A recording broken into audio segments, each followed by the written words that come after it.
صاحب ترتیب بننے کی کوشش کرے، حساب کتاب کرے۔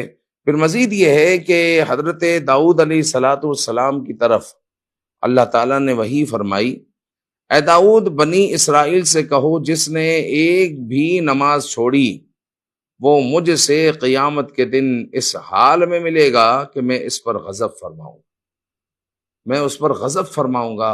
اللہ تعالیٰ اپنے غضب سے ہمیں محفوظ فرمائے۔ ہم اس لائق نہیں، ہم اس کو نہیں سہ سکتے۔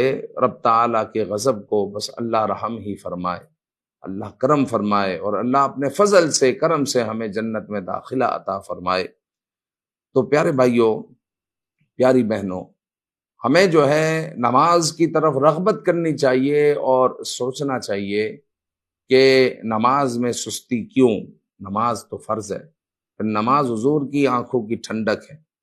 قرآن مجید میں 700 مرتبہ نماز کا ذکر آیا ہے، تو نماز فرض ہے۔ پھر نماز کی فرضیت کے بارے میں سوال اور